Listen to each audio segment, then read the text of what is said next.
Hi, welcome to the Canary in the Cage podcast. I'm Ron Morgan and my co-host Dave Havlicek. We're here to educate you, entertain you, and hopefully make you laugh. Indeed. So, are we going to go Big Beautiful Bill or are we going to go the Diddler?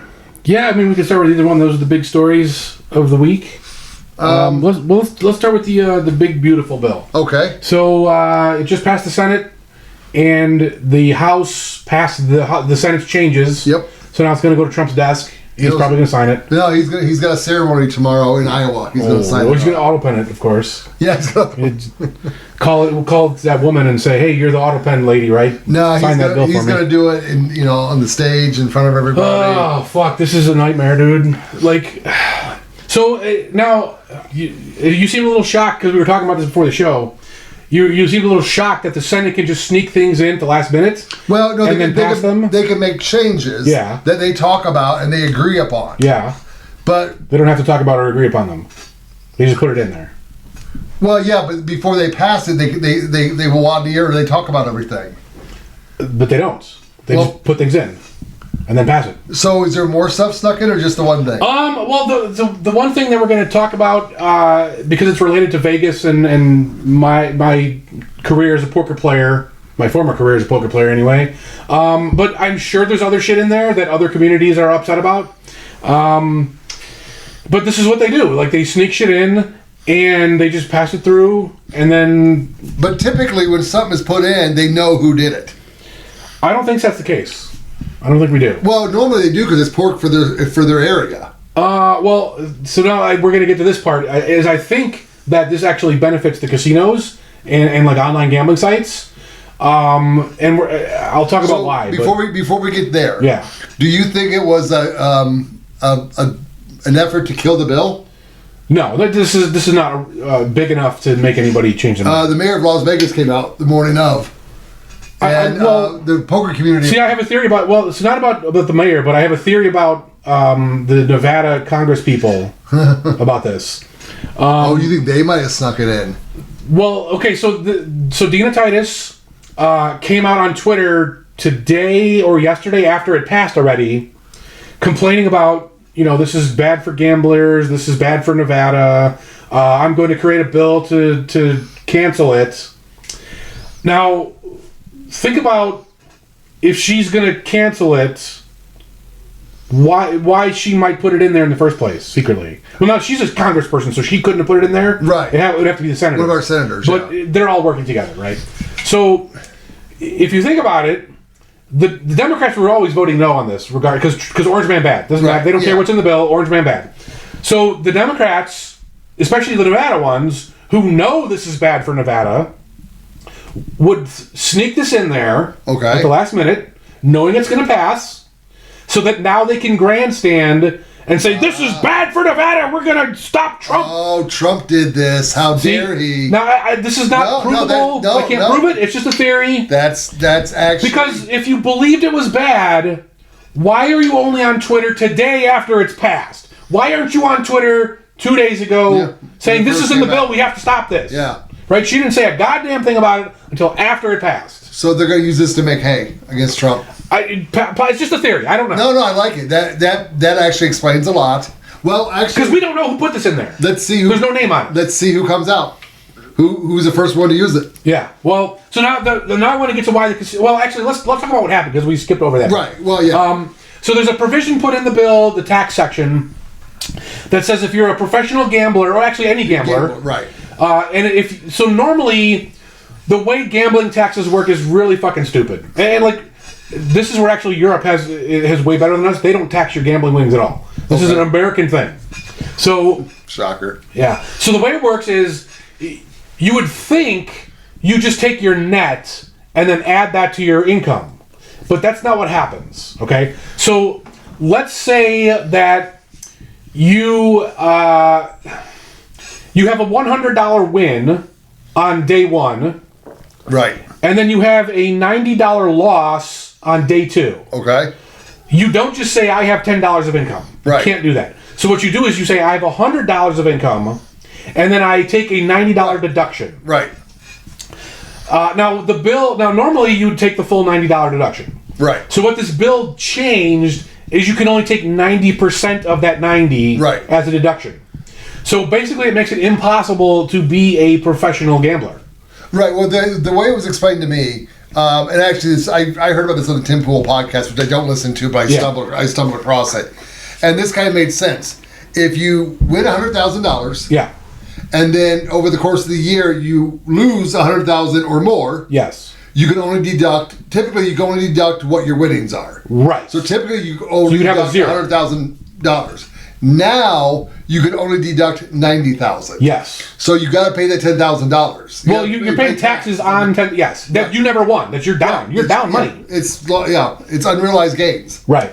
I mean, this is absolutely fucking insane. It literally makes it impossible to be a pro gambler, which is already hard enough in America, right? Because they're taxing it in the first place, which is like you earned that money and they took taxes from your earnings, and now you're gambling that money, and they're saying you owe taxes on that too, which that's fucking insane. That makes no sense, because like it's not like they're only taxing the capital gains of your gambling. No, they're taxing all of your gambling. It's fucking stupid. Other countries don't do this. Why are we doing this? Because see, I never understood this, because if you're especially if you're a professional gambler, yeah, and you should be able, and you're declaring your winnings as income. Yes. Why are you not able to deduct your mileage driving there and back? You are. And you also should be able to. You can deduct almost everything. You should be able to deduct all your losses, not just up to the $100,000. Well, yeah, So, if you make it like an S corp, then you can maybe. I'm not 100% sure on this, because I never made an S corp. I just did personal. Right. The other thing you can't do is do carry forwards. So if you run a normal business and you lose money in year one, you can take that loss and apply to year two's taxes. Right. A gambler cannot do that. So if you lose money year one, that's just gone. And if you win in year two, you owe taxes on the year two, exactly the amount. I mean, it's all fucked up. It's so fucking stupid. And now here's why I think the casinos are in bed with whoever snuck this in here. Now, they're never going to announce it because they don't want you to know this. But casinos hate pro gamblers. They fucking hate us. Okay? Because in their mind, that's their money.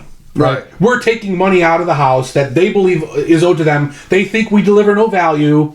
We're taking comps from them, right? Because we're gaming the system, so to speak. And they don't like it. So now they're wrong, because a pro gambler is essentially a liquidity provider. So think about it in poker terms. So if I show up to play poker, I'm making a game happen, right? Yeah. So with me not there, you have an empty seat. Right. That you got to fill with a tourist. And you might not fill it with that tourist. Right. But I'm going to be there every day. Like, I'm a guaranteed show up. So regardless of me being profitable, I am delivering value to the casino by making sure your tables look full. Well, but wait, they get paid in the poker room by a percentage of the pot. Yes. So the fact that you're in that chair, the pot's bigger. Yes, but ideally, I mean, yeah. But in their mind, now this is kind of true-ish for a lot of poker players. Like, a lot of them show up and put the hoodie on and like sit their head down like this, and they fucking have an iPad, and they are kind of bad for the game. But a lot of the people doing that are from Europe. Now, so what these European people do is they'll come here on a travel visa, which I believe you have 4 months. Okay. And they'll just like stay 10 to a room in like an Airbnb or something, and they'll just fucking grind at the casino all day, and then like they don't owe taxes at all, right? So they're very profitable doing this. Wait, and they still should pay taxes on the money. No, they don't owe any taxes because they're Europeans. They're here traveling. But if you come here and work, you're not working. They're gambling. They're having fun.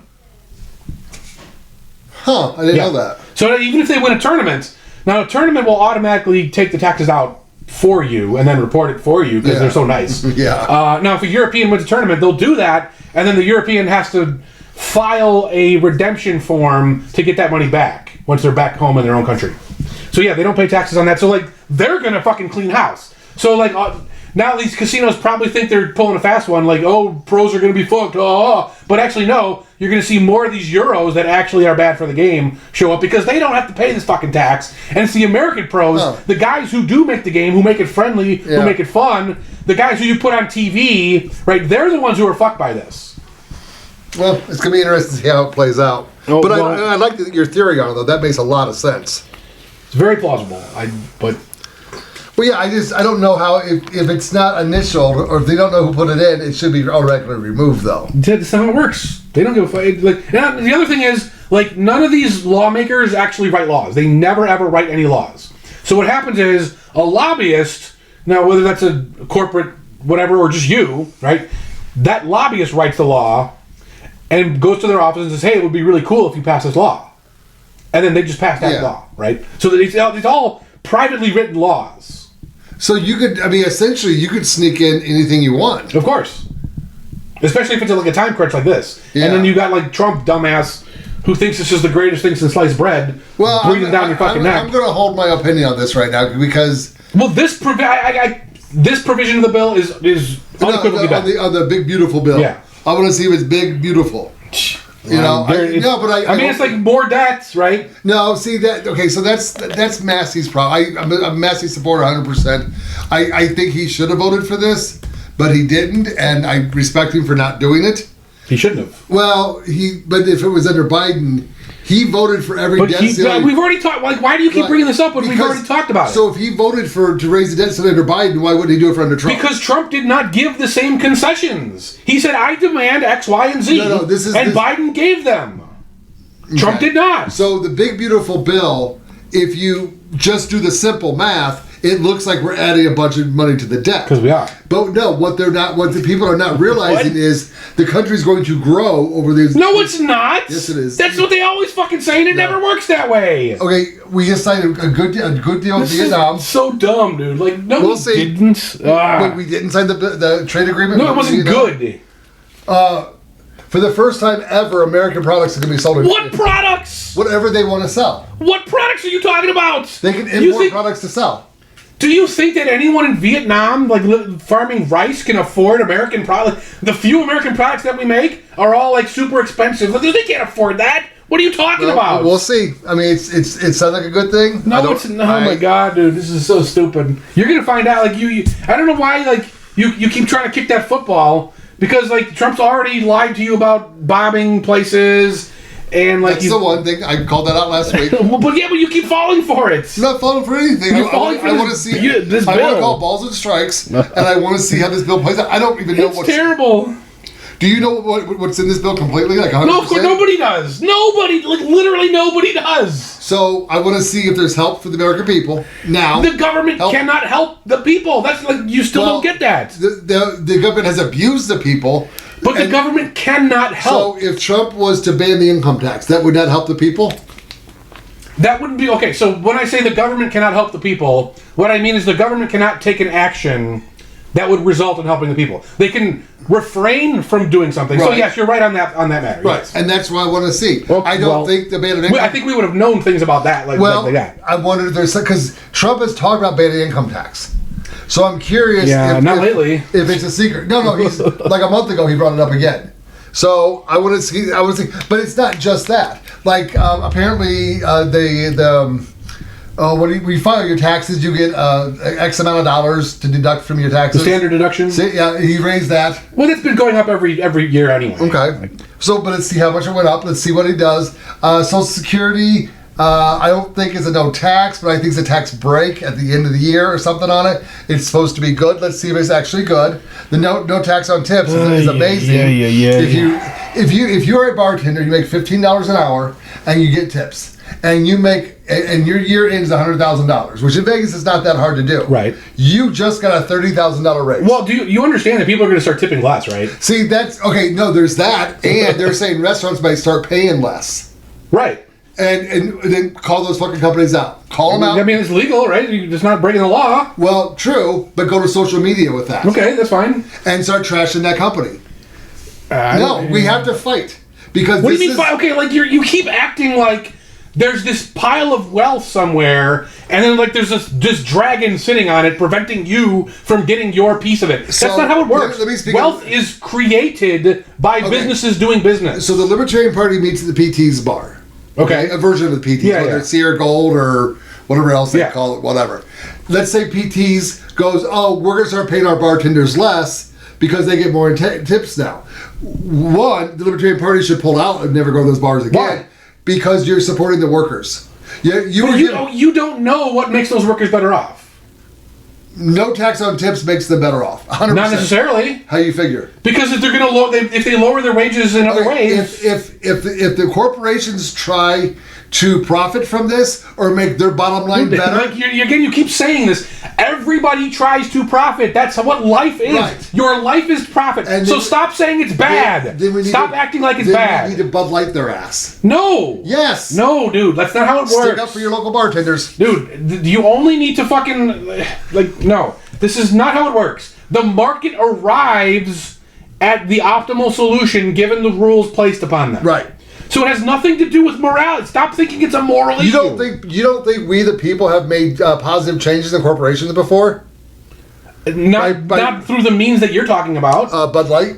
Like, how is Bud Light different? What do you mean? They lost a lot of fucking money. Okay, so what? They tried to apologize. So what? They fired. How is your life better because of this? It's not. I didn't drink Bud Light. Okay, then what are you talking about? You said improved lives. But no one's life is improved. We took a corporation out behind the woodshed. We put a bullet in it. Who gives a fuck? It doesn't do anything. It sets up for the next one. No, it doesn't. Sets up what? So what company do you think is going to do that again? You think a company's going to do what Bud Light did? What? Like, they put a fucking retarded Instagram guy on a can. Who gives a fuck? Yeah. Oh, apparently the American people did. Okay, but so what? Like, why does it affect you? I don't understand. Like, if you don't like it in the first place... You've known me for a couple of years, so you know I do stuff that's not about me. But it's not about helping anybody else either. You think it's helping other people, but it's not. No tax on tips it's a net plus.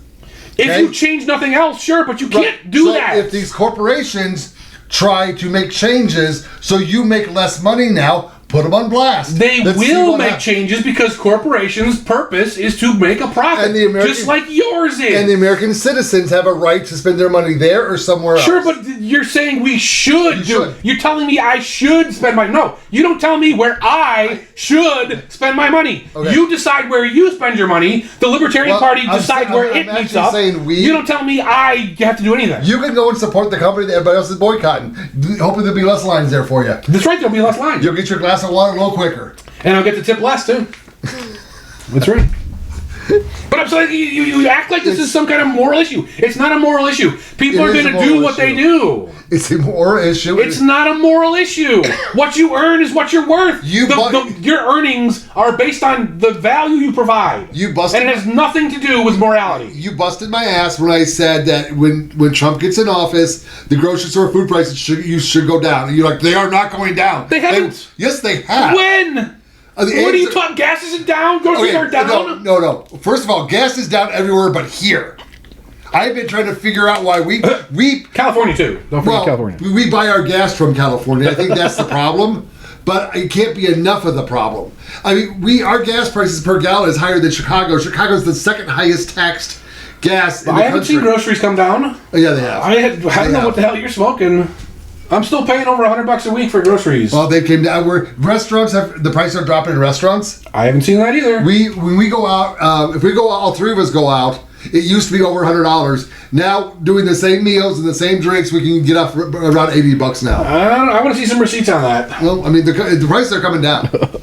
And if not fast enough, then we the people should get together and do something about it. A corporation can do whatever they want, and so can we. But you keep acting like there's something you can do about it. There's not. Netflix, Bud Light. Right, have they reduced their prices? No. Netflix fired their CEO. But the prices aren't down.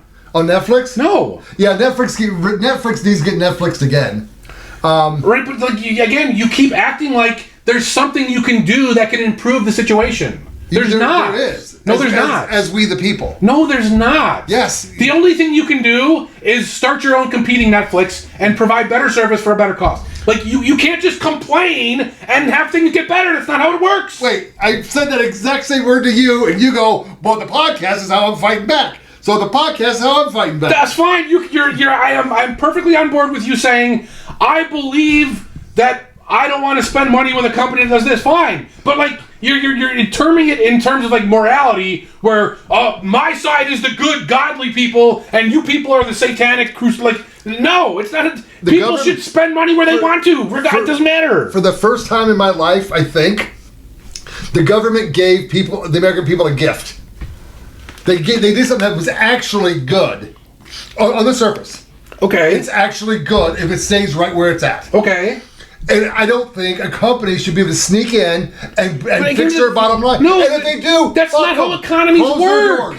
Fuck the economy. This is how. Dude, the economy is you living, you eating. When you say fuck the economy, you're saying I want to starve. I'm not, Stop saying stupid things. Okay, I'm not talking about the economy as a whole. I'm saying if a corporation decides to steal this money back from their employees, it's not stealing. Yes, it is. No, it isn't. Yes, it's a gift. It's not stealing. If you have an agreement with your employer that you make X wage, it's not stealing. You can quit anytime you want. Right. And open your own fucking restaurant. And those employees can let the customers know what's going on. And we're in a society now where we do fight for. Some people fight for other people. I know you don't. But you're not. That's what you don't get. You're not fighting for other people. You're being confused by saying, "Oh, they're not making more money now." Okay. So what? Who says they're entitled to more money? So, like I said before the show, this particular part of the bill is retroactive back to January 1st of 2025. Yeah. So that means this is in effect as of tomorrow at whatever time he signs it. Assuming he signs it, yeah. Yeah. Well, so as soon as he signs it, this is the bill. Once the auto pen completes the Yeah. Once that auto pen gets pushed and it just signs it. But there'll be like 6 pages added to it. It's auto pen. Oh no, we're not under Biden anymore. Let's let this rest a little bit. Let's have the conversation again. Let's see what the first company is that has the balls to go after this and see what happens. Well, you're gonna see. So, because remember, we have X now. X, you're a lot more freer on X. Mark Zuckerberg can't shut us down. Okay. So if the FBI goes in, hey, they're going after this. They're going after BlackRock. Shut them down. Delete all the comments. And he does. Yeah. X hopefully doesn't do that. I know they still throttle and they still block but it's a lot freer on X right now. Right, I'm just saying, stop. Let's see if a movement starts, because movements are made. Okay, but I'm saying just because your movement achieved, let's say Applebee's, to pick an example at random. I'm not saying Applebee's does this or whatever, but let's say Applebee's says we're going to reduce wages to thus and such to account for the no tax on tips. And people don't like this, and they protest, and they bitch, and they moan, and they stop going to Applebee's, and Applebee's goes out of business. Are those employees better off now? They have no job. See, this is what drives me fucking crazy. Just answer the question. Are they better off? I'm going to give you an example. When the auto industry was failing, and we had to bail them out, they're like, oh my God, we have to have cars. People need cars to buy. We have to bail these companies out. No, we don't need to bail them out. Let them I'm not saying bail them out. Hold on. Let them fail. And if 100 cars are sold a month, 100 cars are going to be sold a month again. They'll just go to Chevy versus Ford. I didn't say bail anybody out. I said, are these workers who have now lost their jobs better off? I guess I'll get my crayons out and draw this out for you then. You're not answering. So the same amount of people that go out to eat every day are still going to go out to eat. They're going to be shoving fucking food down their fucking pie hole. Okay? Whether they do it at Applebee's, TGIF, a local place, they're still going to go out. So if there's a hole brought in the market, then other companies hire these people. So yes, we'll sacrifice a company, which we might have to do, and you're better off because you got a job somewhere else that is respecting you and respecting the gift the government gave you. But you're assuming that the people are going to do this. You're assuming that the people aren't going to reduce their tips. If this was 5 years, okay, so will people reduce their tips? That I believe. I mean, tips have been going up out of control. Like when I was growing up, you tipped like 12%. Well, now it's like you got to tip 20%. You got to tip 30%. They turn the fucking iPad around at the thing. You got to tip 80%. Tip 100%. Well, okay, so there was a movement trying to get tipped 20% at the bar. I'm like, I tip $1 a drink. Sorry, I just do. But here's the question: if you I tip way more than fucking whatever. If you buy a $45 hamburger, which exists on the Strip, of course, do you tip 20% of that? Well, actually, so I'm different because I comp all that shit. So I'll tip 50% sometimes. Well, so because you got a comp, right? But I'm saying if you go out to dinner, you're going to buy a $45 hamburger. Are you going to tip 20% on that hamburger? I might. It depends on the service. I would if I'm in and out within 45 minutes or a half an hour and I'm done. I would tip probably $20. Okay. I wouldn't tip 20% on the 40. Well, that's more than 50%. Well, no. When I go out with my family. Okay. So it's more than one person. Yeah. I mean, I tip based on the service. Like if you have bad service, I'm fucking reducing that tip. Yeah. No, what gets me though is you kind of touched on it a second ago. They put down the amount you should tip. 18% is okay. Yeah. 20% is good. Right. 25% is great. And they put a total next to it because apparently we can't do math anymore. Nope. But what do they do that things that really pisses me off in that? The auto tip? They put that 15% or 20%, they do it off the taxed. Oh, yeah, okay. I don't tip on theft. Right, yeah, you don't tip on tax. I don't tip on tax. Right, but if you're looking at the bill, right. I may tip more than 20%, but I'm not tipping more than 20% based on my taxed amount. Right. I go off my pre-tax. Right. I mean, yeah, so now, I mean, oh, yeah. Tipping is a very sensitive issue. I don't want to get on the wrong side of... I actually got into an argument with the guy on X about this. And I'm just like, it was the forced tipping. Oh, yeah, okay. I end up just telling the guy, I'm sorry that you're such a fucking shitty server that your company has to force people to tip you. Well, now, are you talking about like the 6 person or more? Or just they all... It's a service fee. It's a 20% service fee. Okay, see you later. I'm not going to this restaurant. See, I'm boycotting. But I'm not going to say, you should boycott. No, I'm going to boycott. And if you ask me why, I'll tell you why. Yeah. But, I don't believe in this should nonsense. Everyone should choose for themselves what they want to do. And then, stop going on Twitter and forming movements. Because it's fucking retarded. You're creating a mob of people who don't think for themselves. No. That's what really I object to. So I love it when a group of people come together and affect change in a corporation. Yeah, but you don't know that change is good. That's the problem. You're just mob mentality. Do it. Just do it. You don't know that the result is good or not. I don't always care if it's good or not. You should. I care that it happened. Why? That's so stupid. Because the company's going to go, well, they did it to them. They can do it to us. You don't think... But we can always do it. They know that. They already know that. You don't think that Miller, Coors... Strohs, you don't think their buttholes puckered? I think they always they forget it sometimes every once in a while, but they always know it deep down. So in the past, people used to be like, oh, it'll blow over. It'll blow 30 days, next news cycle, it'll blow over. Well, guess what? With social media and the passionate people, this shit's not blowing over anymore. Okay. And we're affecting change. Why am I not allowed as an American citizen to try and affect change in a corporation? You are, I'm just saying, why are you chastising me for it? Because of the way you're going about it, right? You're saying you should do this, and this is the moral thing, and that's no. You're encouraging people to not think. Okay, if sure, I mean maybe I don't even know how to respond to that. Well, that's what you're doing. You're creating a mob. Stop trying to create a mob and start trying to create thinking consumers who actually take the time to research and think what's actually better and what's worse, and talk to the servers. Are you better off? Do you like this change? Are you making more money? Right? Nobody wants to talk to the servers. Did you fall asleep last night and wake up in the 1980s? What? That's old mentality, dude. We don't think for ourselves. That's what we need to bring it back. We got our schools telling us we need to bring that back. That's the problem. We got no haggle pricing. Okay, think about it. Car dealers think about this, HOAs. right? When the Washington Redskins wanted to change the name of the team because it's offensive, right?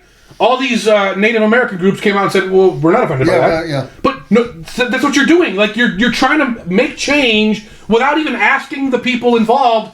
Hey, how do you feel about this? How does this affect you? Show me show me through data. So, am I going to interview people when a company? You should. Hold on. When a company lowers, so a typical bartender makes $15 an hour. Okay. I don't know. Plus tips. That's what it is. So minimum wage in this state is 9 or 10. I don't know exactly what it is. Let's say a restaurant goes, you know what? We're going to start paying our bartenders minimum wage now. Okay.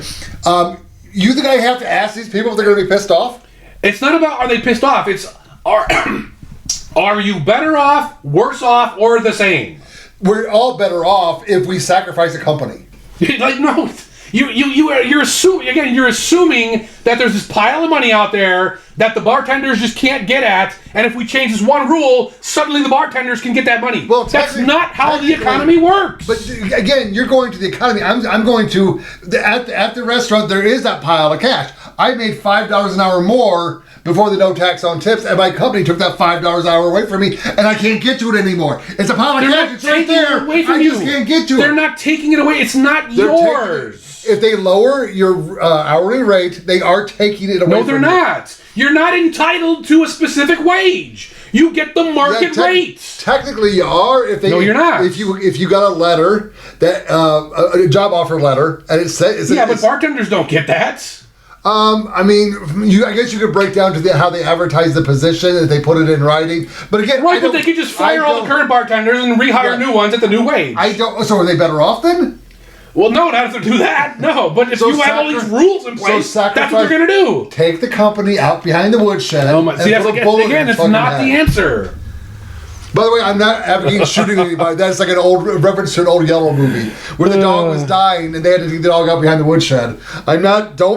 Don't get Luigi out of jail. I don't need any more CEOs. All I'm saying is stop pretending you're the moral crusader, just like the Washington Redskins, I'm the obstructionist. who don't fucking care about the actual people. No, I love to be an obstructionist. That's not relevant. No, it is. If I could be the turd in the punch bowl of Applebee's, I will gladly be the turd in the punch bowl. But you might end up hurting the people you claim you're trying to help. I'm telling you right now, 100 people eat out a day, 100 people eat out the next day. That's not how the economy works. That's not how the economy works. So people are going to be like, oh, let's go to Applebee's. Closed? Fuck it, let's go to the grocery store and buy food. No. That's not how eating out works. No, but what's going to happen is they're going to go to TGI Fridays. Yes. And then TGI Fridays is going to say, oh man, it's like a 2-hour wait because everybody's here now. And they're going to say, well, we're not going to fucking wait 2 hours. We're going to go home. Right? Like you can't. That would fix itself very quickly because what would TGIF do if they had a 2-hour wait? Well, there's a couple things they could do. How can they fix that problem? There's a couple things they could do. They can hire more people. No, because no. That's not the answer though. Because they have a limited space and they have limited tables at that space. So you maybe can hire like 1 or 2 more people. Yeah. But the actual answer is have more hours, right? Because we cut back during COVID. Like there were so many 24-hour places that aren't here anymore. Yeah. Now it's not going to cover everything because a lot of people only want to go out at dinner time. I mean, first of all, we're a 24-hour city, so we used to be. Right. We're technically maybe, but yeah. So no, the real answer to that problem is you need to either raise your prices, right? So that, actually it's both. Is 1, raise your prices, and 2, build more locations. Okay. But now the problem is, you can't just build more locations because the government is going to fucking stop you from doing that. Well, hold on though. What if you could not build and just like take over the lease of somewhere? Like an Applebee's. Right, but then there's another building that has to be... Take that sign down, put the TGIF Friday sign up. Come on in, we're open for business. It's like a day. I mean, I can even make the sign for him on a cardboard. Okay, so now you got to pay for that building. Yes. Right? And now you got to make that money back for that building that you paid for. Yes. So you got to raise your prices. 100 people are going to eat out a day no matter what. I'm just telling you, it's not as simple as you're trying to make it be. So what?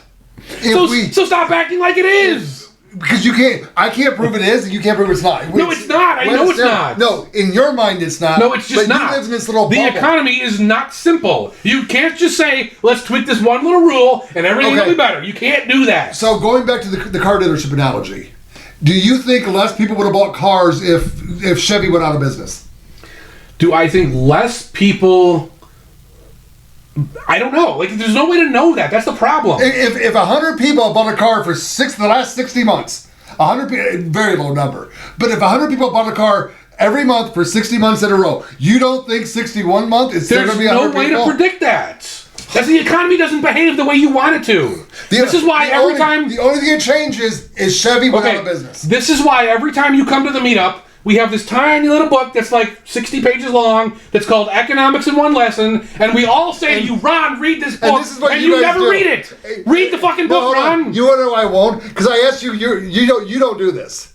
I ask other people, what's your opinion on this? Well, in this book it says this. I don't fucking care what the book says. What is your opinion? Okay, right. So read multiple books on the issue. Use your brain to formulate an opinion, your opinion, and let those words come out of your mouth. Okay.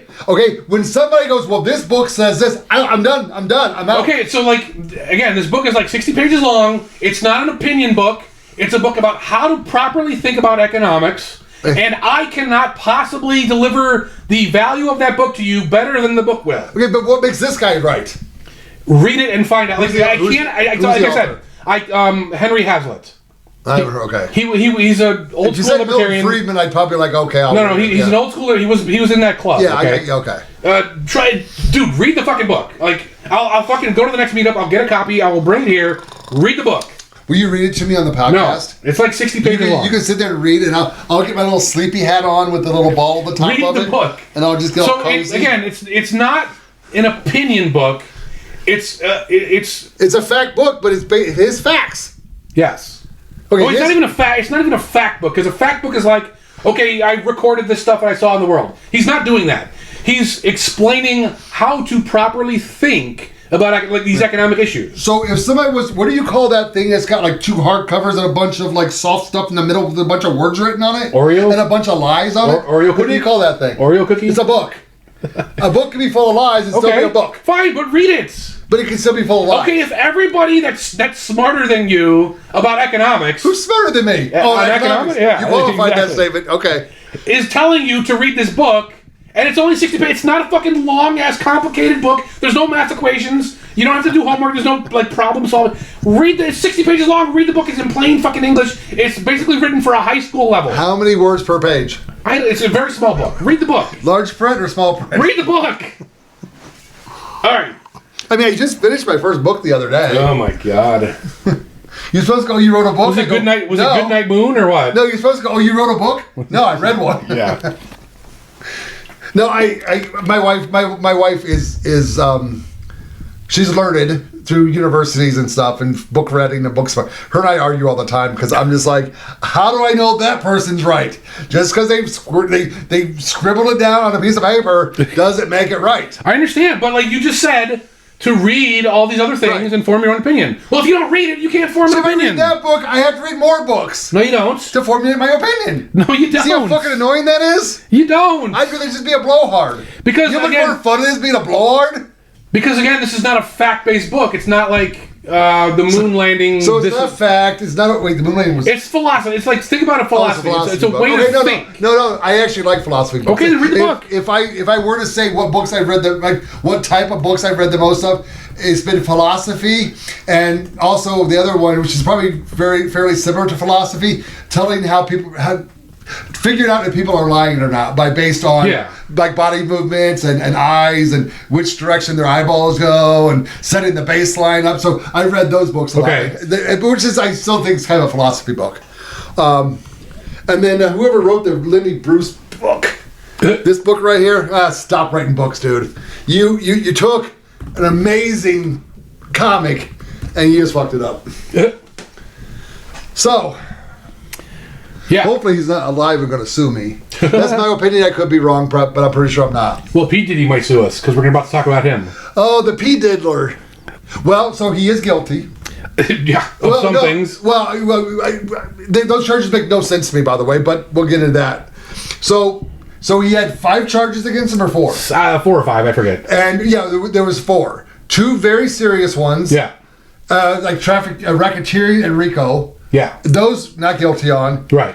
But then he got found guilty on like transporting prostitutes across state line. Right. But then I was watching the news and they broke down that all the women that he was trafficking or taking across state, they were all his girlfriend at the time. Now I'm not saying. Well, no, but I think it was because he was bringing them to sleep with another guy. But, okay, so definition of prostitution. Yeah. Paying for sex. Yeah, there was payments. Okay. Was there a cover charge to get through the door? I think so. That's not paying for prostitution. I didn't do a deep dive, but I think what happened is P. Diddy was sitting in the cup chair while the John was fucking his girlfriend, who paid for it, and then P. Diddy was like videotaping it. Paid for it. That's the very shallow level that I read. Hold on, though. What the fuck? Why are the girls being arrested? I don't know. They're prostitutes.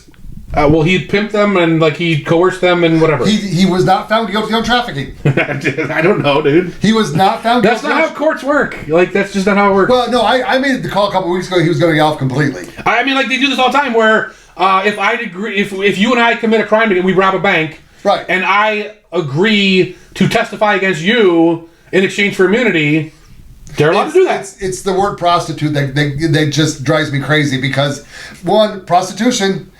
2 people. I mean, can I pay myself for sex? You can. I mean, is that illegal? I don't know.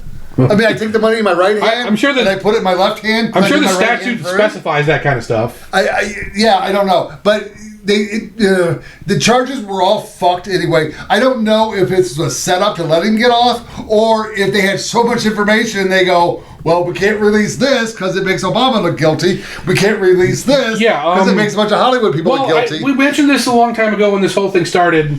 Is that he said something that pissed off his handlers, and they were gonna that's what I think make it obvious that, hey, we can do what we want to you, and this is your warning. Right. This is his warning. I agree. So I think that's what's going on here. The one problem with that is that it was the jury that found him guilty and not guilty. So there was the day before the decision from the jury came, they contacted the judge, and they were trying to get a jury member removed because he was uncooperative.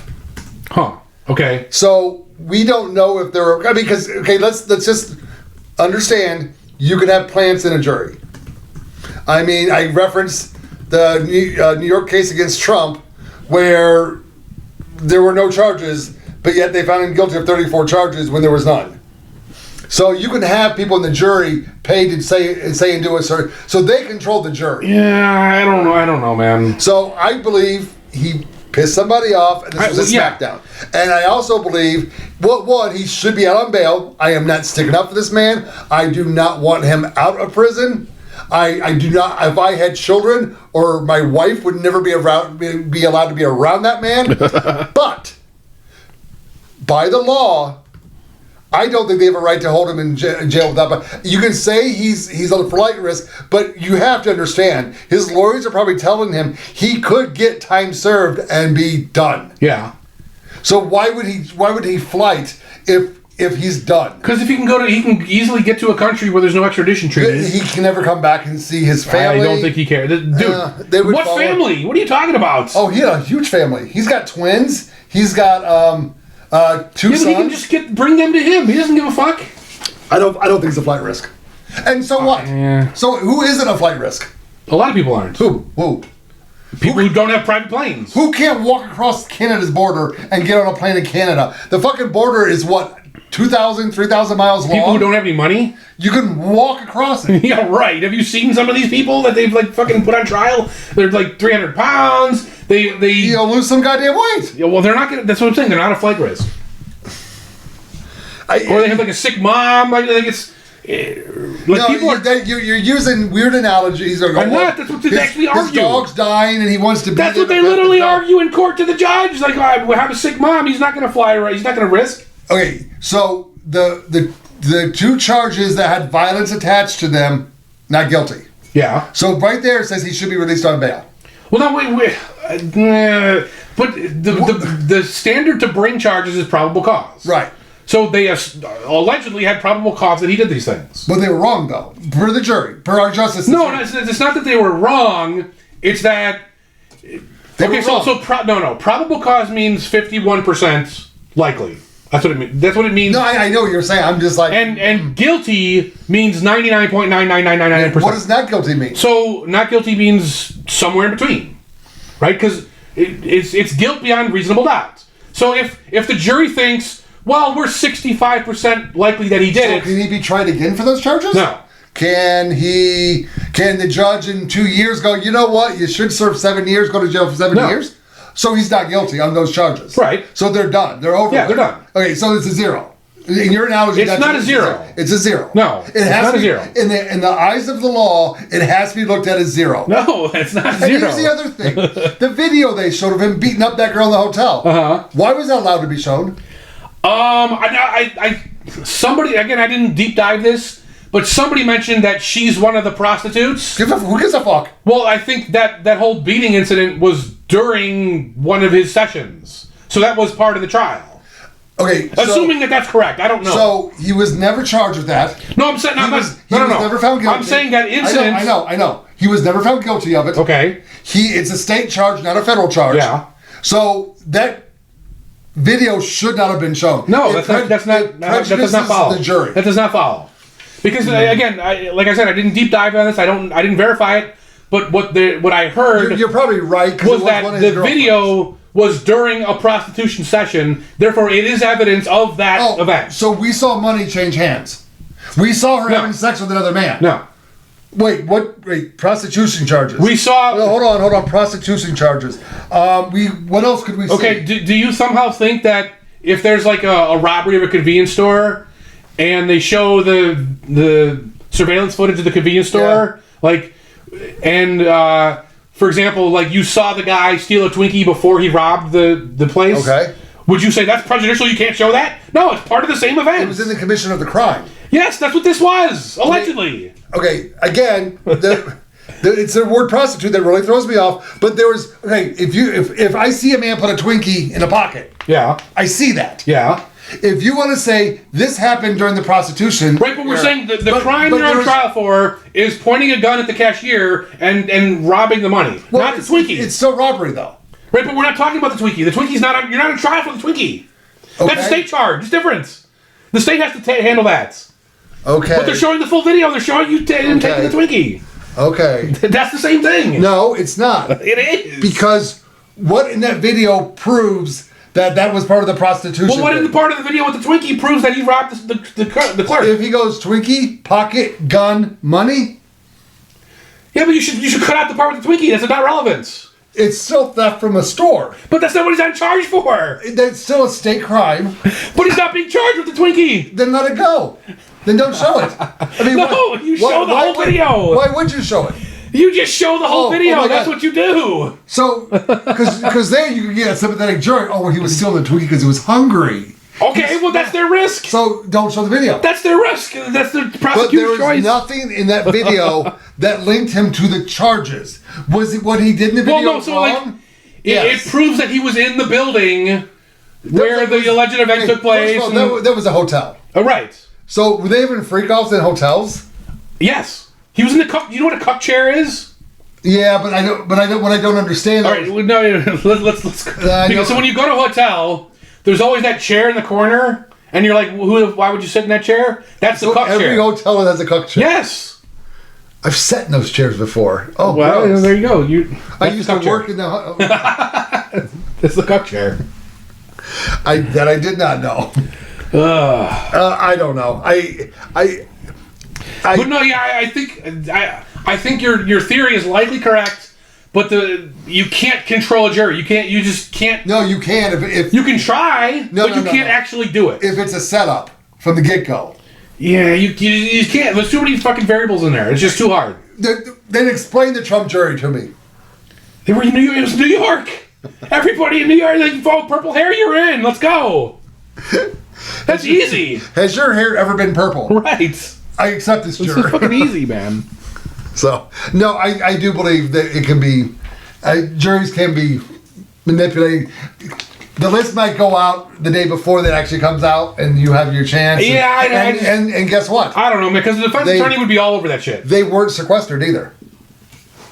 So, yeah, I don't know why you would sit in the court. Okay. Oh, you're going to go on the bus? Here, why don't you go buy a car? Yeah, so I mean, yes, you can bribe them and threaten them and whatever, but that doesn't mean they're going to do what you want, right? Like it makes it more likely for sure, but it doesn't mean they're going to do it. So in the voting in the jury room, yeah, is that foiable? No. So it's private. Yes. And depending on how the jury voted, like even the jury doesn't know how the other members voted because you can do secret ballot. Yeah. Okay. I don't know. I think juries they're penetratable. Of course they are, but there's no guarantee, is what I'm saying. If a big burly dude with tattoos comes up to you and he's like, "Hey, $20,000, he's not guilty," and you go, "Okay." Yeah. Do you think you're gonna go guilty? Right, but if 11 people say guilty and I say not guilty, like hung jury. Yeah, at some point they're gonna realize I'm holding out for some bullshit reason. Okay. And they're gonna call the judge. They're gonna tattle on the judge. Okay, so if you were on a jury, yeah, and it was a murder, yeah, and they had a video of the guy shooting the guy, yeah, how would you plead? Well, it depends. That's not good enough. Well, because before you said no matter what, if I'm on a jury, I'm going to say the guy's not guilty. No, I didn't say that. Yes, you did. Yes, you did. I did not say no matter what. You said, well, So here's okay.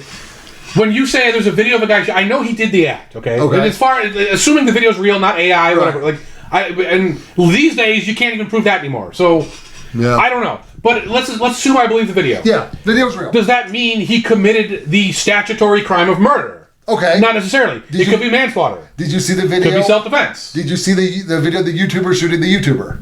I did not. I still haven't seen that. I don't care. I just don't care. Well, because there's a video of him pulling a gun out and shooting it. Well, there's a video of Kyle Rittenhouse shooting some guy. He did not commit murder. It's self-defense. Well, but there he was on the ground on his back. Right, so like you're saying, a video of the guy shooting a guy is not good enough. Okay, you're agreeing with me. Okay, it's not like it's actually so fucking hard to prove all the elements of these crimes that it's a fucking tragedy that defense attorneys are not doing their fucking jobs. I mean, like and juries just fucking phone it in. Like it's such a fucking problem. And every time I talk to a smart person who understands this stuff. And I say, well, when you get that jury notice, what do you do? Oh, I throw it in the garbage. Dude, fucking do your jury duty. This is the fucking one way we can fight them back. Like, what the fuck, man? So, I have more of a problem with prosecutors. Oh, they're terrible. One, because there's 5 laws that say the exact same fucking thing. Yeah. And then they charge you all 5 times, yeah. Well, no, I think they only charge you with one of that particular... Like, you would think.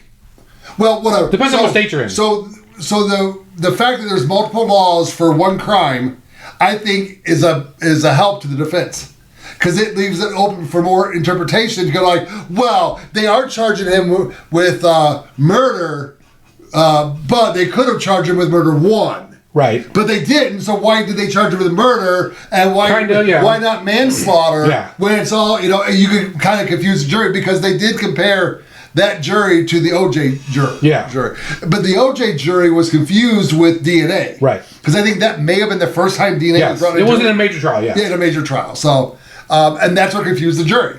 And I don't know if that happened here. So, we kind of covered this on the show where we talked about the 23andMe shit. I don't know if I believe DNA evidence anymore.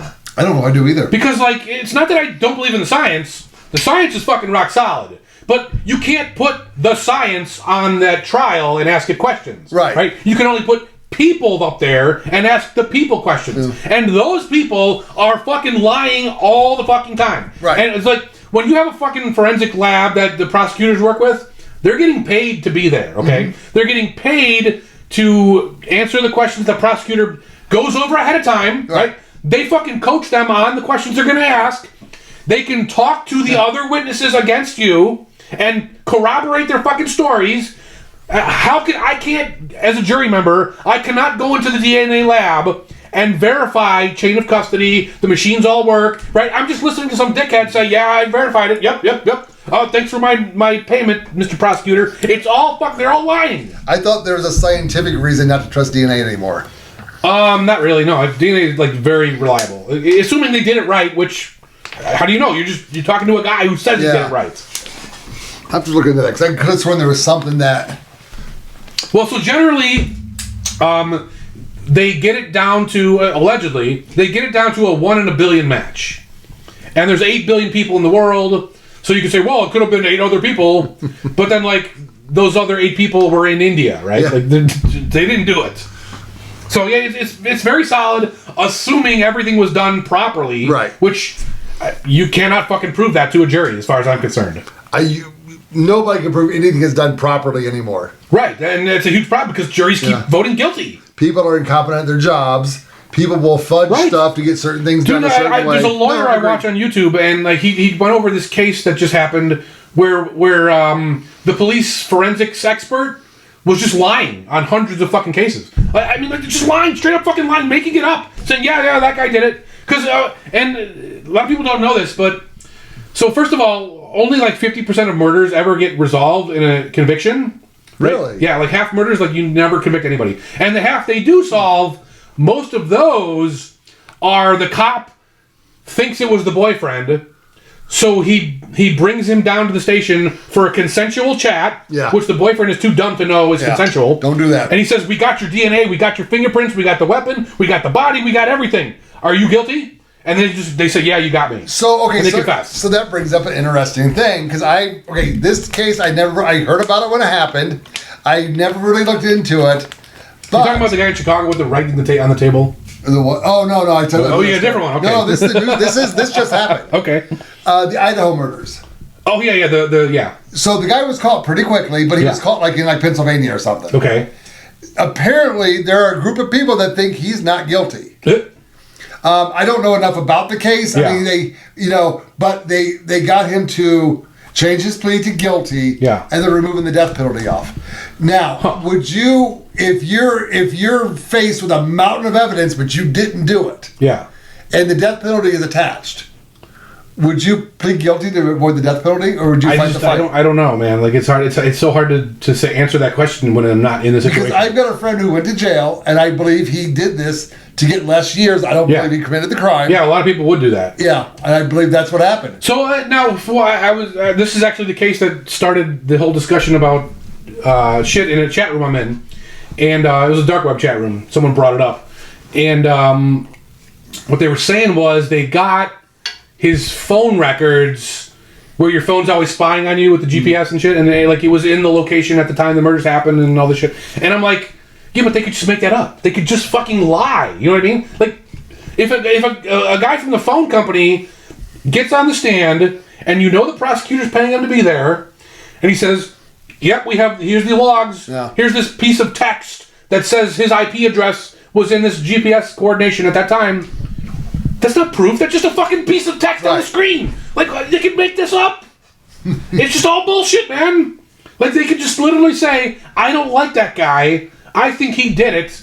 Let's just make it all up. Yeah, and eyewitnesses are categorically unreliable.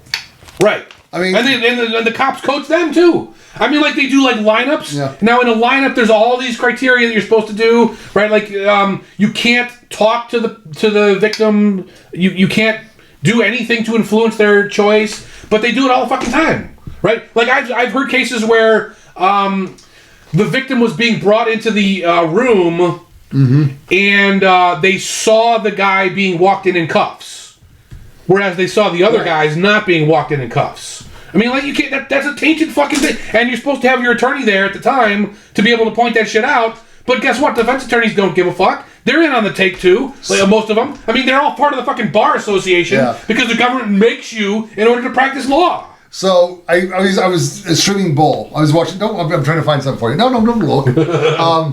And so he's going after, I believe, a murderer, and he's on the defense side.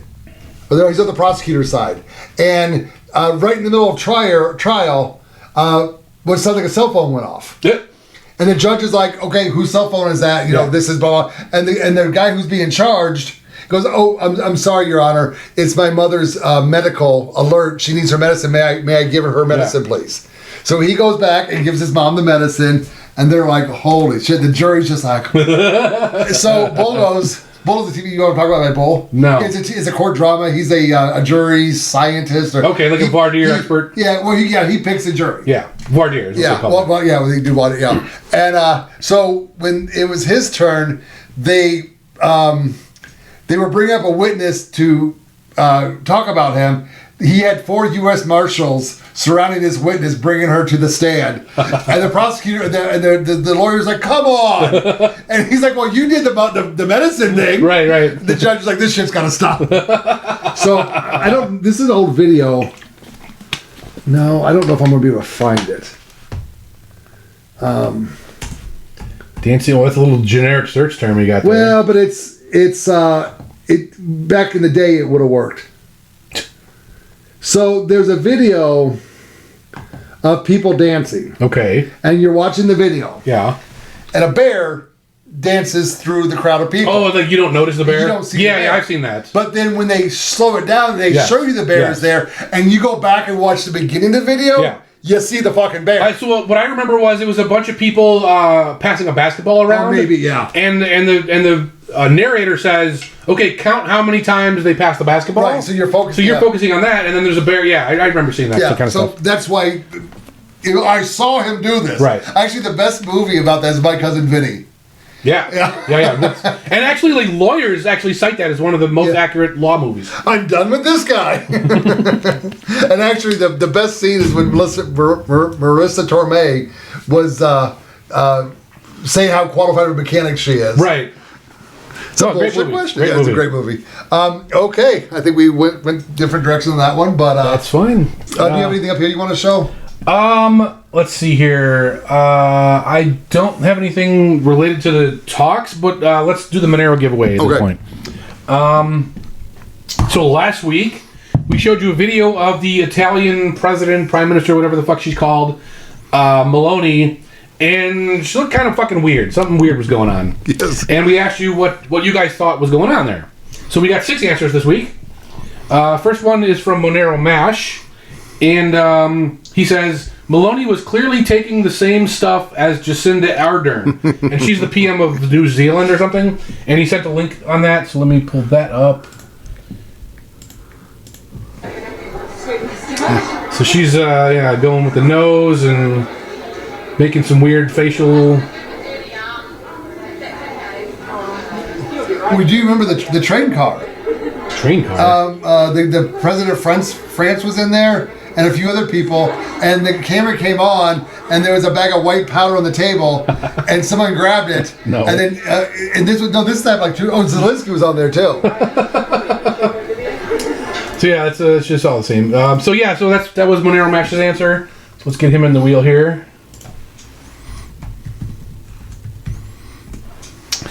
Next we have almagest, and he says, "Holy shit, Elon's got some damn good ketamine. Hold it together, sister." So that's funny on a couple different levels. Remember I mentioned before she's got a lady boner for Elon Musk? Yeah. Yeah. So we got a new guy called Midnight. Ooh. And he came with a simple answer. The answer is cocaine! All caps. That's why I screamed it. Okay, next we got L337. He's got, she is whacked. Catches a drain, then realizes she has to pee. Okay. I don't know, L337's got some weird answers, but it counts. So wait, say that again. Say the first couple words. She is whacked. Okay. Whacked. Okay, so that's slang for probably fucked up. I don't know. What's the rest of it? Catches a drain, then realizes she has to pee. I don't know. So it's probably having to do with snorting a rail. I don't know. No, it's interesting. We should put that in Google and see what comes up with. MavMcQ came at us with a meme. So we got a meme here. Have you heard that I have vibrating panties? You want to try them? See, this guy brought in the last one, yep. Let's close that.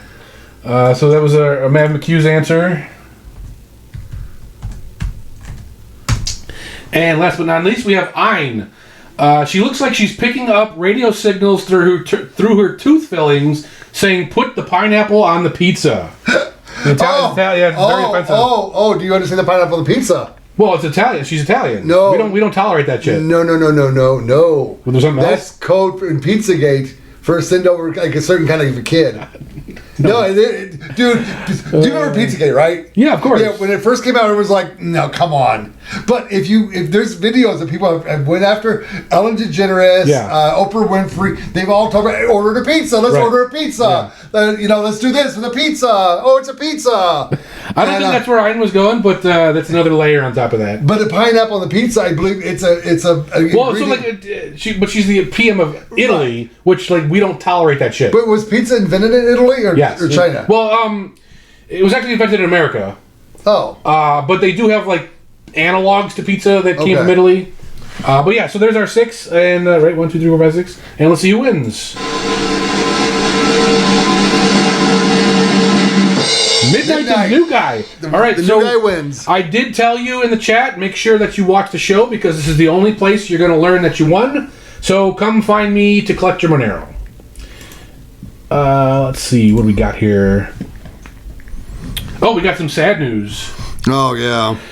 So Michael Madsen kicked the bucket. Yeah. And I went to his Wikipedia page to read about, what happened and what his life, because I didn't know about his personal life.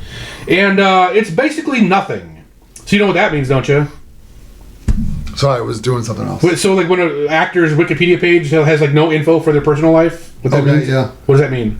He's not no personal life? I don't know. He's probably conservative. Seriously? I mean, like, so, cause if you look at, like, Will Smith or what's a good example?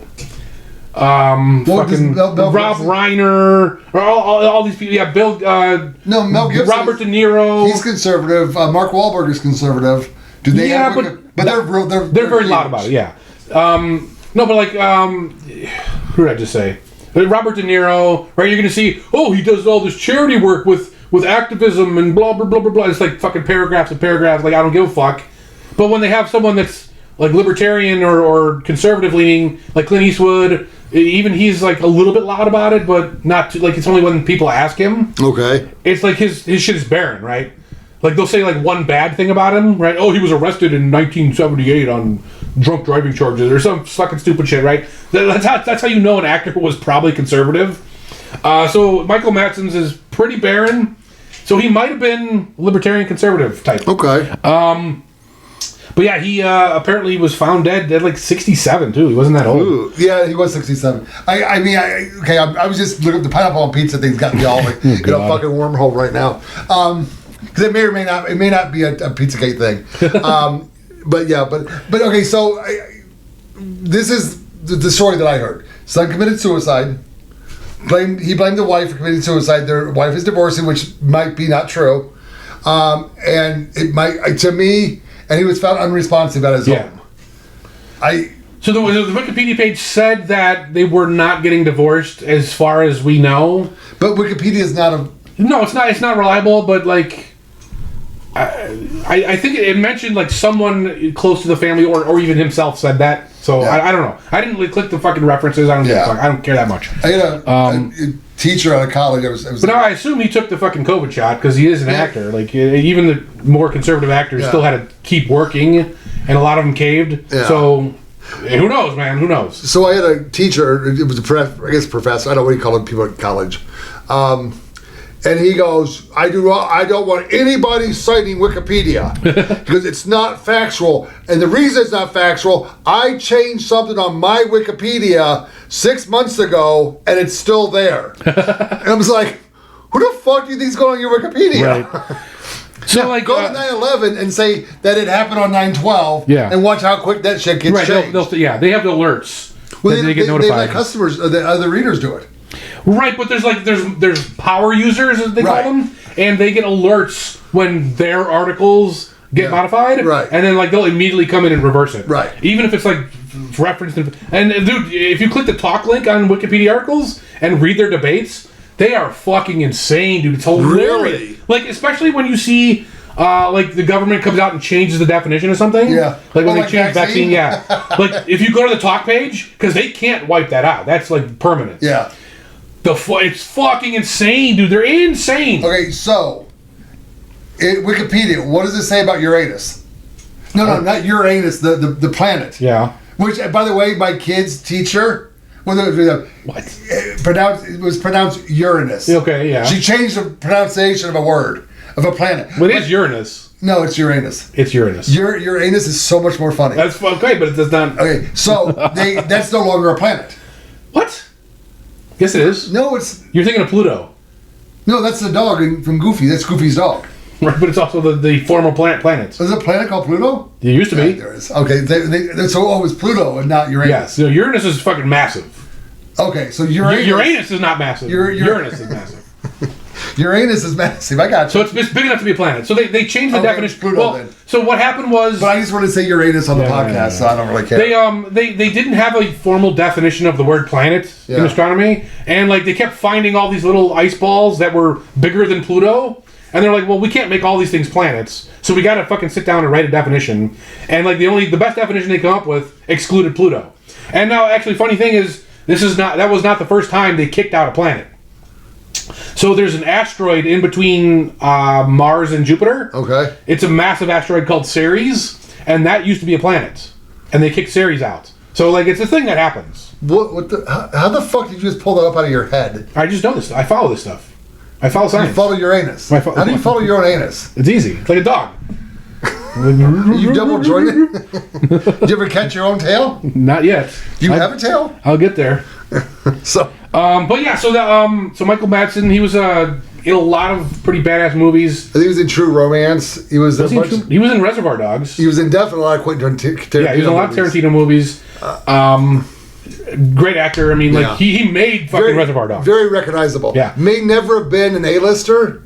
He was up there. Yeah. But he was like an A- lister. Yeah. And he was good. And he was fun to watch. Right. Yeah. He put the effort in. And you believed the character. Yeah. So yeah, that's our challenge this week.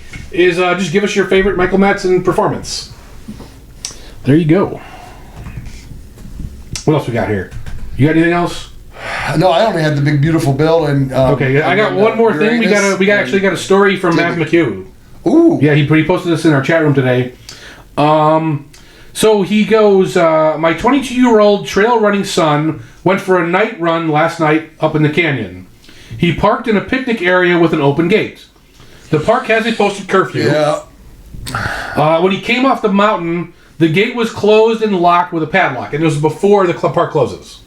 Well, so the park probably closes at sundown.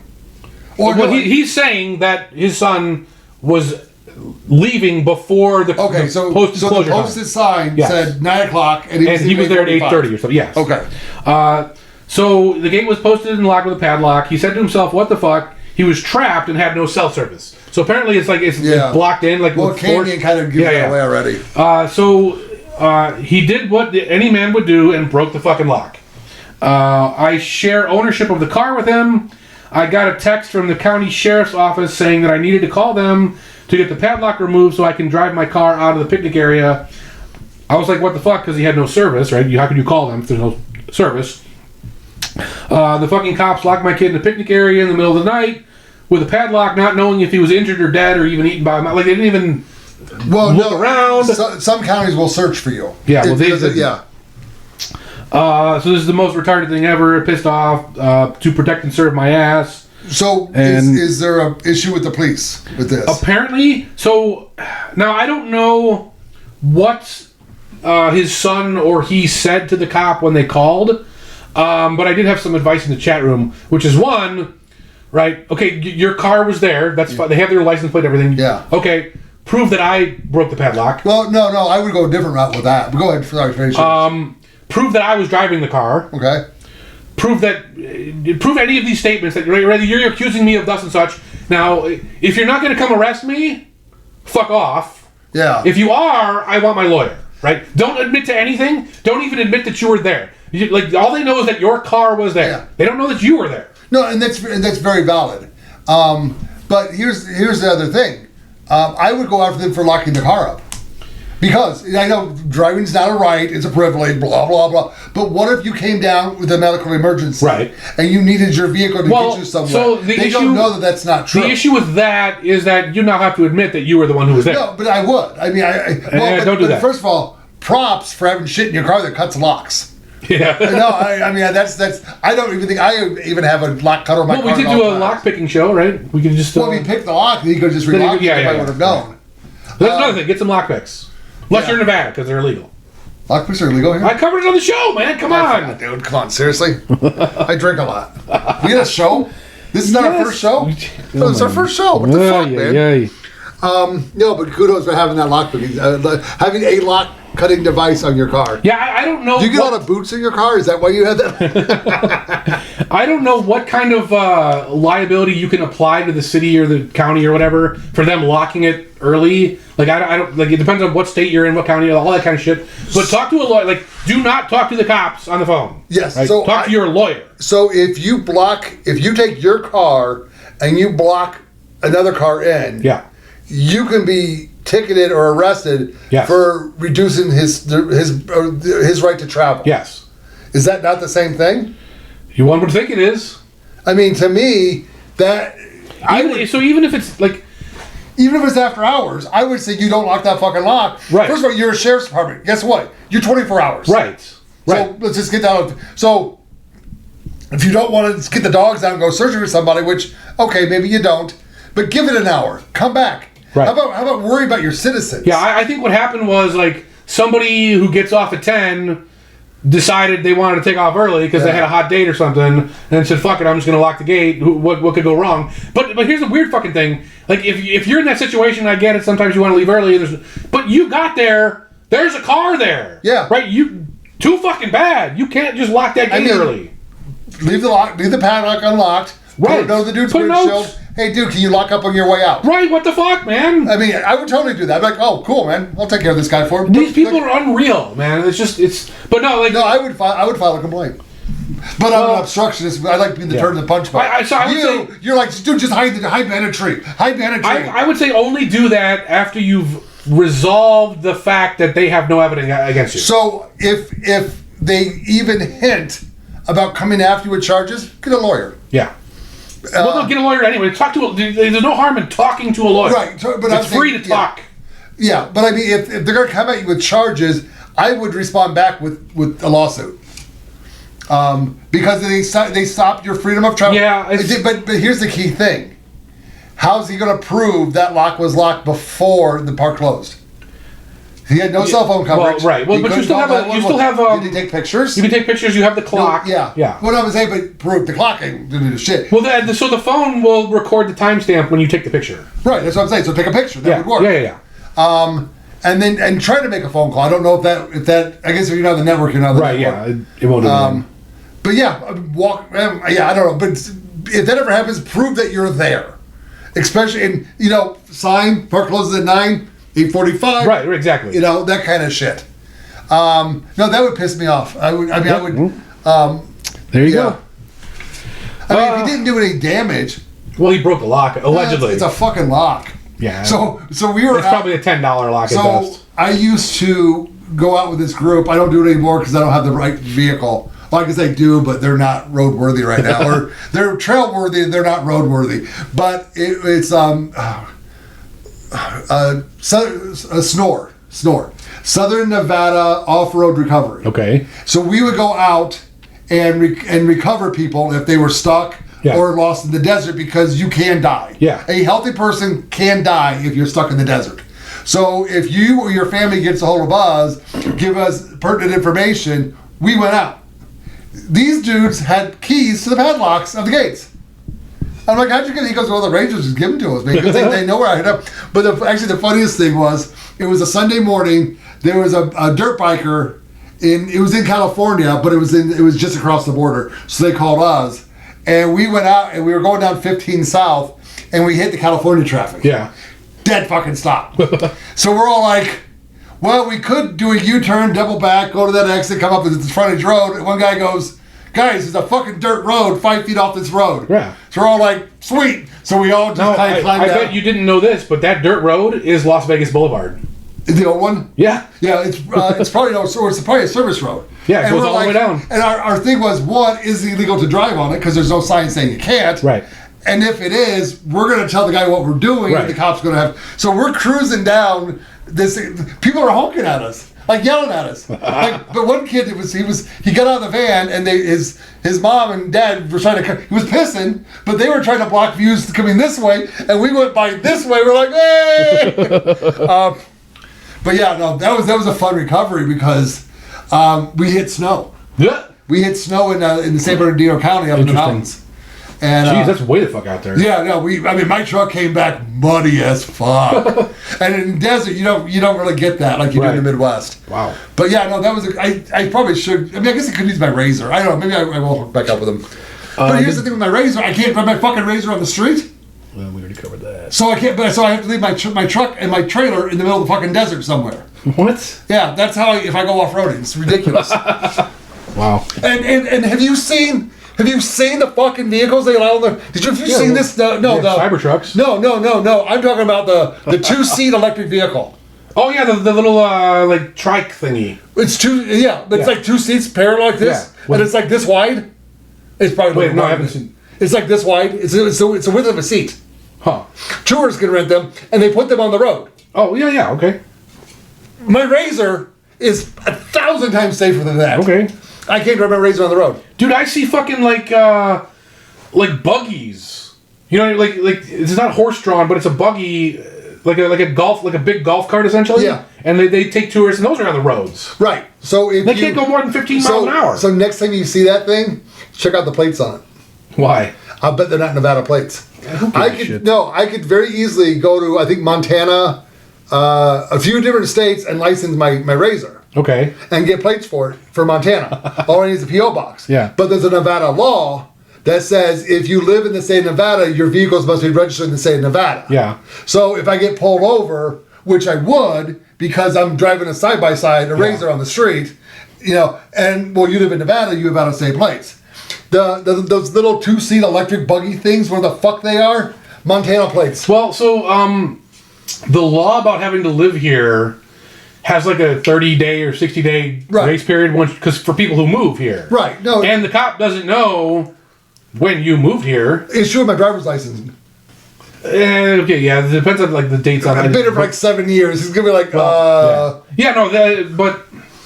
dude, like, why does this shit exist? Like, why do I need permission to drive on my roads? Well, it's like when I'm getting my bees, they're like, well, you have to get permission from. Yeah, fuck this. No, you have to tell Vegas you have a beehive. I'm not telling, nor am I asking permission. Yeah. To fuck them. This is my property. Say the fuck my property. I saw another story from Michigan. This woman. Now Michigan has a law that says that cities cannot require permits to keep farm animals, but the city made this law anyway. And the woman goes to the city and says, "I want a permit for chickens," and they say, "Okay, no problem." Now apparently, the law says that the city is required to do some kind of assessment of the neighbors as to how they feel about chickens, and then deny the permit if the neighbors don't want it. But the city never did this. The city just said, okay, here's your permit. Yeah. So now the woman has the permit. She builds the chicken coop. She gets the chickens. Her neighbor complains to the city. Now the city wants to take the chicken coop down. Which the laws, you can't do that in the first place, according to the Michigan Constitution. So my boss lives in an HOA, and he goes, well, if somebody wants to do work, they have to get permission from their neighbors. I go, why? What the fuck is that about? Right, so I go, stupid. If I don't like you, I just go, no. Right. You can't do it? Of course. And you can't do it? That's what they're trying to do. What the fuck is that? But then the city didn't even bother to do the work. They just gave her the permit anyway. If I'm not take it away now. If I'm not mistaken, animals in Nevada are considered property. Okay, I have no idea. I was going to look this up. Well, I was thinking about it for a different reason. But if they're property and I spend money on them, is that tax deductible? No. I'm investing in my property. No, it's no. If I invest in my house, it's tax no, deductible. You're talking about property versus real estate, and like it's not the same thing. My car's property. No, it is. That's why we have such high insurance. We have such high tax prices. But you can't deduct your car from your taxes. Well, actually, the big beautiful bill. If you have an American car, your interest rate is now tax deductible. Oh my god. No, but I don't think that's not gonna stick. Why not? They're gonna say it's unconstitutional. Like you can't give favors that way. But it's a big beautiful bill. I understand, but it's big. It's beautiful. That one won't stick. Oh, by the way, Hakeem Jeffries, apparently he talked for 9 hours.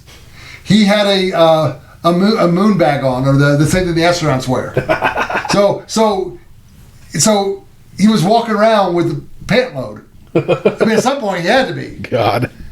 It's like, was he squishing? It must be. Yeah, whatever. Yeah, Hakeem Jeffries talked for 9 hours. I don't even understand why. Because to filibuster, the goal is to talk so long everyone leaves. Right. He started it like last night or first thing this morning in the early AM hours. Everyone's like, well, we're just waiting him out. I mean, how long does he think he can talk? Yeah, well, wasn't he the guy who did 25 hours, or who was that somebody? Oh, that was Cory Booker, wasn't it? Okay. Yeah. But apparently in the... He's trying to show him up, I guess, and didn't work out? In the House, 9 hours broke the standard or whatever the fuck I don't think they understand the rule. They're just like, oh, I'm going to do this, and I'm going to get headlines and whatever the fuck. It's all fucking bullshit. Oh, dude, we're at an hour 20 already. Okay, well... For sure, we had nothing to talk about. Talk about a lot. So yeah, I was lazy this week. I did not prepare anything, so I'm going to tell a work story. Okay. So I'm going to talk about the time we got hacked. So this is my FBI got hacked? No. This is my first company. Okay. That the predatory lending company. No, that was my second one. The first company was the legal place where we did have the copy shop, where we did software for copiers. And so a lot of our clients were law firms because they had their own copy shops in-house. And so we wanted a way to remote into our system of theirs to diagnose it if they had a problem. But a lot of these law firms are firewalled, so like you can't just do that. Right. So we came up with this way of having them open a connection out to us because they're allowed to do that. Right. And then it would build what's called a tunnel, and then you can go back through that tunnel to get to that machine. So that's how we handled the remote support situation with these places. And the way we did that was we had a machine on our network that just sat there with an open port, and whoever dialed in, right, we assumed that they were a client. So the password to that was root123, which, that's just pretty fucking stupid. No, is it simplistic? Sometimes they're great for a password? None of it's open to the world. Okay. So one day I come in, and my boss says, "Hey man, the remote support box got hacked, so we're kind of down for now." And I'm like, "Well, what do you mean it got hacked?" Like, well, I guess the password is root123. I'm surprised it lasted as long as it did without getting hacked. A fucking miracle. So I asked, "Hey, can I take a look at it? Right? Can I just fuck around with it, see what happened? Maybe I can get some history, see who did this, whatever. Maybe we can forward it to the FBI how naive I was at the time, right?" So I started looking at the machine, and I'm going through the logs, and I see a login, or no, it's not a login. I see an outgoing connection on port 6667. Now, like, most people don't know what the fuck that means, right? Like, what does that mean? So 6667 is the common port for IRC chat rooms. Oh, okay. And I'd just been on IRC since the 90s, so I just knew this, right? And I'm like, someone is using our machine to go on IRC, right? So, like, I kept looking through logs. I found the software that they installed, and I opened that up. I looked at it. It was basically just a bot. So it would go to the IRC, and it would log into a room, and it would say, I'm so-and-so's bot, for them to control, for them to know that you're there, right? So I logged on to the IRC, and I used the bot's credentials, right, that they put in the config file, and then I just sat there and waited. And eventually, somebody messaged me with their password, right, because they log into the bot so they can control the bot. Okay. So now I have their password to their bot network, right? So now I can take over all their bots. And it was some guy from Romania, so like, good luck ever prosecuting that shit. Yeah. But I guess like the moral of the story is, like, if you're at work and there's some crazy shit that happens, like, don't assume that your knowledge of these esoteric things won't come in handy someday. So like, let's say you play World of Warcraft, right? And like, that the World of Warcraft port is 4555. I'm just making that up. Yeah. But like, you just know that because you play World of Warcraft and you see the connection string and all that shit. And like, some crazy shit happens at work someday and you see port 4555 everywhere. Well, now you know someone's hacking your devices to use World of Warcraft. You can probably help, right? And like, it wasn't long after this that I got a huge fucking raise, right? So like just having that knowledge sitting in your head available can be very valuable. Yeah. So like, just be ready to deploy that at any time, because crazy shit happens at work and you might be the guy to be able to help fix the problem. And we built a new remote support machine. The password was not root123 anymore. We put actual software on there for like intrusion detection and all this crazy shit, so it would never happen again. And like, I learned how to do all that stuff, right? Because I didn't know it at the time, but I learned a lot of valuable information by having this incident happen. So, right, just take note. Don't be the fucking guy in the corner that just sees things happen, right? Be the proactive person to apply your knowledge to these situations and, advance your career. Awesome. So there you go. So I'll kind of just breeze through my thing, because it was small anyway. Today's July 3rd. We record on Thursday nights. We've said that we release on the Friday. Tomorrow is the 4th of July. Yep. And we're going to blow some shit up. We love our country so much, we want a big chunk of it. That's illegal, so I won't be doing that. Oh, yeah, definitely. Yeah, I love it. In Peru, like 45 minutes from here, they sell like every possible firework you can imagine. Yeah. And it's just like, they'll put a cop across the street from the different, because there's like 4 fireworks companies, and they'll watch somebody just load a fucking fill a U-Haul, and they drive right out of town. Yeah. Oh, you're busted. Yep. Drive around the fucking town. Dude, so I saw a story on this that they did this year.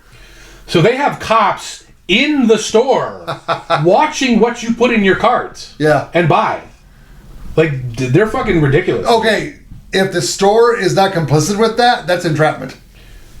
It's not entrapment. Well, because like you're choosing he has to do the right to be there too. Yeah. So technically, to buy fireworks, do you know the rule about buying fireworks there? You have to sign a form that mind you may spend $10,000 in fireworks. Yeah. You have to sign a form that before you leave town, you'll stop by the fireworks area, the fireworks light-off area, and you'll light them all off there before you leave the county. What? I know. Like here's $10,000 for what fireworks. Is this fucking planet, dude? Like, oh yeah, I'll go light them all off right now. When I grew up, like we would go on vacation every summer in like June usually. Yeah. And we would stop in a state that had legal fireworks and just load the fucking car up. Yeah. And like every 4th of July, we would close our block down in Chicago. And do whatever the fuck we want. And nobody gave up. I don't understand this world that we live in where like everyone's policing everything and fucking like everything's illegal. Like what the fuck why are we allowing this? Like this has to stop. What are you gonna do? Start a movement? And if you go on social media and you say, "Hey, let's stop this now," you'll get other people to side with you. I don't think they're not going to be happen. thinking; they're just going to side with you. I don't think that's going to work. No. So actually, this came up in the libertarian. I know that, but that's not going to work though. That doesn't work. That's the problem. So they posted this in the libertarian chat room, the link to the story. Yeah. And I was like, well, what you should do is go out there and like go to the stores and just like sit there for a while, like you're buying something. And then come back out with nothing, and then have the cops stop you. Right. Right? Because now you're wasting the cops' time while other people could go, and you have nothing, right? Oh, no. If a cop stops you for no reason, that's against the law. Oh, yeah, for sure. So what you should do, if you're going to... Well, yeah, if you're going to get a U-Haul full of stuff, have a U-Haul and a Ryder truck. Yeah. Park the Ryder truck into town somewhere. Take the U-Haul and drive through the roads, make sure no one's following, because they're not going to be looking for they're not going to follow you, they're going to wait for the U-Haul to leave town. Right. They're going to have the plate number and everything. Yep. Switch everything over to the Ryder truck. Yep. Take the Ryder truck and take off, and then send the U-Haul about the same, maybe roughly the same time. Yes, the decoy. They'll pull the U-Haul over, and you just skate through your $10,000 for fireworks. Yeah, this has to stop, dude. This has to stop. No, so the reason I bring this up is fireworks safety is very important. Especially if you're buying like the mortar type bottle rockets. Yeah. I mean, it's a fucking mortar. Yeah. And this shit blows up. You got to put it in a container to shoot it up. So a couple years ago, a dude lost his head because he lit it, and in his mind, it didn't go off quick enough. So he went, is it a dud? Yeah, don't do that. And it went off. Yeah, I don't know if it like completely took the head off or if like somebody caught it or what. If you think it's a dud, just leave it there. What the fuck? Actually, if you think it's a dud, fill it with water. Yeah, you can douse water. Fill that container full of water. Yeah. So use common sense. I mean, as kids, did you guys get goofy as kids with fireworks? Well, how do you mean? Like bottle rocket wars? Yeah, absolutely. Yeah. Okay, and like Roman candles? Yeah. Okay. Bottle rockets I was fine with because that's going to hurt. It's but the Roman candle's going to stick. Sometimes. Oh, sometimes they don't. So we never actually hit anybody with the Roman candle. We hit people. Yeah. Oh, did you? Okay. Yeah. Yeah. So don't do that. I mean, if you want to, do it. I don't give a fuck. But understand it's dangerous. Yeah. And you're probably going to get hurt, and you're probably going to end up in the hospital. Yeah. And then somebody's probably going to sue you. We used to like have the little black cat firecrackers and like light them in the hand and then throw them. Yeah. And like one dumbass didn't throw it and fucking blew his hand off. So I was driving through a forest preserve years ago, and I had some firecrackers with me. I also had like 6 bags of garbage of beer cans from a party the night before that I was going to dump in a garbage can there. But when I saw a group of people, I'd always light the fireworks and throw it out the window at them. And I did that, but so I don't know if I touched is it true if you touch the wick with your fingers, the oil from your fingers gets on the wick and the wick burns faster? I mean, logically it makes sense. I don't know what happened. This wick went like that. And all I could do was just throw it up in the air. My car was filled with paper from the firecrackers. Well, the only reason it's even funnier than that is as they went around the corner, there was a bunch of Forest Preserve cops. And I don't know if they saw the firework thing or not, but the guy flagged me down to talk to me. And he's like, what's going on? And he goes, first of all, are you dumping those bags here? He goes, I don't even want to know what's in those bags. He goes, but you're not dumping them here, right? I go, no, I'm not dumping them here. And he goes, what the fuck is with the rest of this shit? I go, oh, last night somebody threw fucking firecrackers in my car. And, yeah. But, yeah, he bought the story. I don't know. Maybe he was laughing at me going, what a dumbass. Hey, he was quick with a story, so we'll let him go. Back in the 80s and early 90s, the cops. I don't answer questions. They let kids be kids. Yeah. So be careful. If you think it's a dud, just douse it with water.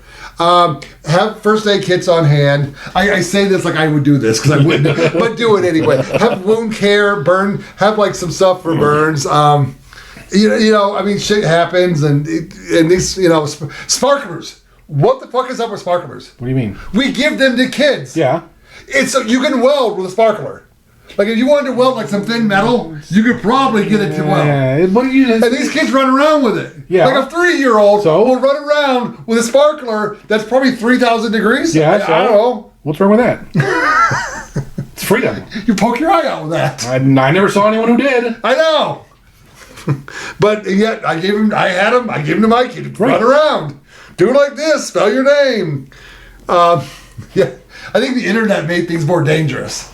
Made us think these are more dangerous than they actually are. I don't know. But just take safety precautions. I don't want to see somebody lose the head. But if you do, send it to us. Yeah, show us video. I'll put it on the shelf. No, seriously. I'll pay to have it, like, I don't know, scooped out. I saw a video of a Russian soldier, like, riding a Jeep or something. Yeah. He lost his head, but it wasn't fireworks. Oh. Yeah. Holy shit, man. Like, it was meat. Like, it was 1 second he was driving, and the other second it was just meat flying everywhere. It was wow. One of the funniest things in The Simpsons, they were at a car race, and the car crashed, and the dude's helmet flew off, went flying into the stands, and Cletus goes, oh, look, honey. Oh, damn it. Someone's already scooped the head out. So, yeah, if you lose your head, put it in your will. You want us to have it. Yep. We'll display it properly. Yep. We'll be respectful of it. I won't put like a dildo in your mouth or anything. Well, I might, but it would only be for comic value. So send us your heads. All right, guys, have a good time. Enjoy the 4th of July. If you're in America, if you're not in America, go to work tomorrow. Yep. Make some money. See you next week. See you next week.